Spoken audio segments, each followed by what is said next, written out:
munaasabad lagu xusaayay 1 Julaay markii gobolada koonfureed ay xornimadooda kala wareegeen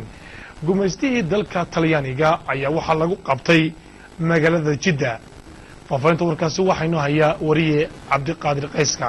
xaflad ballaaran oo lagu maamuusay maalinta madax bannaanida ummadda Soomaaliyeed ee 1 Luulyo ay ka soo qayb galeen la taliyaha madaxweynaha Soomaaliya ee arrimaha Carabta mas'uuliyiin ka tirsan safaaradda Soomaalida ee Riyaad iyo dadweyne aad u fara badan ayaa xalay lagu qabtay magaalada Riyaad ee caasimadda dalka boqortooyada Sacuudiga. munaasabadaasi oo aad mid si weyn loo soo agaasimay ayaa waxa ugu horreyntii halkaasi ka hadlay la taliyaha madaxweynaha Soomaaliya ee arrimaha Carabta iyo la taliyaha safaaradda Soomaalida ee Riyaad mudane Cali Maxamuud Cali Wajiis iyo Saciid Nuur Cali iyagoona si kooban uga warramay qiimaha maalintan iyo qadarinta ay u leedahay ummadda Soomaaliyeed waxayna si gaar ah u xuseen in geesiyaashii Soomaaliyeed ee naftooda u horay xaqiijinta hanashada madax bannaanida taasoo kaliftay in wax kasta ay ka hormariyeen sidii looga xoroobi lahaa gacanta gumaystaha.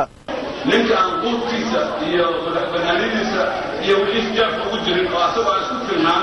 ee baniaadan tuugsada qaraarkiisa maanta suuqdiyo maanta waxaa weeye Soomaaliya waxaan ku bishaaraynayaa waxay ka gudubtay marxaladii koodada iyo qabyaaladda iyo hoggaanka kooxeed waxay u gudubtay qaran saan ii sheegay ciidamo qaran baa maanta dhisan militari Soomaaliyeed oo nadiif ah oo walaal ku farxaysid waxaa taliye guudka ah sareeyadaas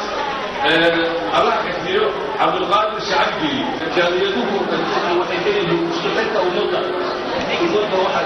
munaasabadaasi ayaa waxaa kaloo ka hadlay guddoomiyaha jaaliyadda Soomaalida ee magaalada Riyaad mudane injineer Abuukar Sheekh Cabdiraxmaan Yaaqshiid iyo xogeynta labaad ee safaaradda Soomaalida ee Riyaad Aamina Iiko Xasan waxayna ka warrameen in halgankii dheeraa ee xorriyadoonka ay keentay in Soomaaliya ay hesho qarannimo buuxda sidaa daraaddeedna ay lagama maarmaan tahay in maalintani oo kale loo sameeyo xus ballaaran oo lagu qiimeynayo midhihii ka dhashay halgankii qaraara ee gumaystaha looga saaray ciidda Soomaaliya.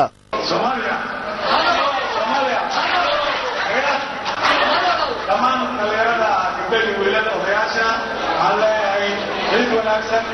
maanta annaga xusayna sanadguuradii 52 ee ka soo wareegtay markii xornimada qolada 22 Juun ay qaateen 1 Luulyona iyo dhalinyarada munaasabada caawinta lagu nimid oo ah